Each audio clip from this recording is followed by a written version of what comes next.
Well, there is a art show coming up at Hotchkiss School, and we were notified of this by the school. And it features art by digital art pioneer Mark Wilson, who is a grandparent of a student at Hotchkiss School that's going to graduate very soon.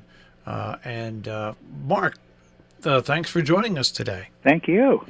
Mark reminded me that I interviewed him a while ago with an interview. I would think at least a couple of years ago, if not more. But Mark, first of all, you can see the exhibit. It runs from March 26th through May 5th. Now, the artist reception is scheduled for Saturday, March 30th from 4 till 6 p.m. at the Train Gallery at Hotchkiss School. And also, there'll be a gallery talk on Thursday, April 4th at 7 p.m., which the public is invited to attend both sessions. Now, Mark, first of all, your work on digital images, when exactly did you get into, for people that are listening, working with digitals and using those? Well, I started out as a regular artist. In other words, putting paint on canvas with brushes and pens. And I did that for a number of years. And then in 1980, I bought a computer and started playing with the computer with the thought that I could make art with the computer. And at first, I didn't really know what I was doing exactly, but I learned a little bit about programming and began to write programs that could generate artworks. What's interesting about this, and when most people think of artists working with computers, they think of artists taking pictures, and that is a form of great art. But what you do is really not only you construct the art as an artist would do going to paper. Your thought comes to your mind. You've written a program. That program executes what you want done. Correct.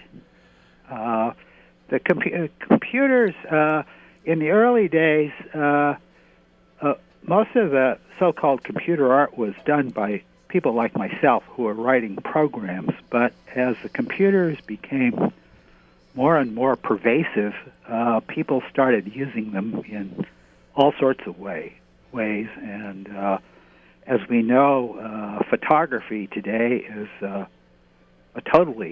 pretty much totally computerized process. So the computer has become very important to artists in all sorts of ways. And what I do is simply one possible way of using the computer to make art. We're speaking with Mark Wilson, and his show opens up at the Tremaine Gallery at Hotchkiss School. It runs actually from March. You can meet him March 30th from 4 to 6, but it opens up on March 26th with a reception. Now, when you first started, and what's great, I first started toying with electronics when I was about 10 or 11, 12, and eventually it led to me going into radio for 50 years now. But when you used the word you started toying around, did you ever think that your art would be worldwide accepted, looked at, and the awards that you've received over the years? Well, not really. It was when I got involved with computers, I was simply intrigued with these machines. They were mysterious, but they seemed to have all sorts of incredible powers. And when I got involved with it, no one exactly knew how all of this was going to develop. And so it was a kind of an adventure for me to explore the possibilities of these machines. Now, you've also written a book on this, right? I did, a number of years ago, called Drawing with Computers. I think it was published in 1986. So it's out of print now, but when I wrote it, it was an explanation of how you could make art with computers, plus a sort of survey of what people had done up to that point with computers and art. It's amazing. Now, Mark. Now you're a receiver. You've received National Endowment for the Arts fellowship grants. You've received awards. What has given you the most pleasure, or should I say, since you switched over from painting? I'm going to change my question. Since you switched over from painting to this digital art, do you still also paint on canvas? I don't. Okay. I'm totally digital at this point. Once I sort of made the transition in 1980, I have never gone back. Have your friends said, "What are you doing, Mark?" Well, it's I've been doing it for quite a long time, so to me it seems utterly natural and straightforward to do this. When I first started, there was, I think, a lot of skepticism in the art world, but gradually that's changed, and the computer is everyone sort of accepts that people use it in all sorts of different ways to make art and to manipulate art. I think that's I love the term you use, manipulate art, because art is in the eye of the person who creates it initially. Well, that's true, and I know. When I first started, I remember giving a presentation, and there was somebody in the audience, and they were absolutely steadfastly opposed to the idea of using a computer. And this gentleman told me, he said, "A computer cannot make art. It's just impossible. Only humans can make art."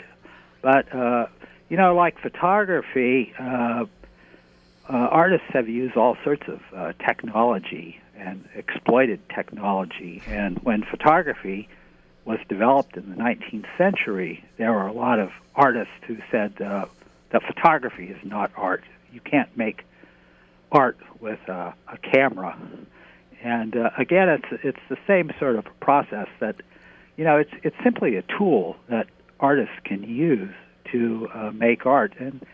And artists over the centuries have employed all sorts of technologies to create their artworks.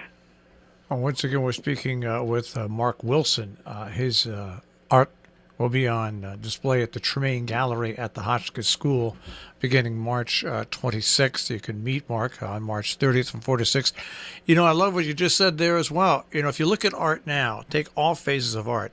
Years ago, when people started to carve statues, the process and the equipment they have to do it has improved immeasurably over the years. The same thing with painting. The different paints, the different canvases, that has changed over the years.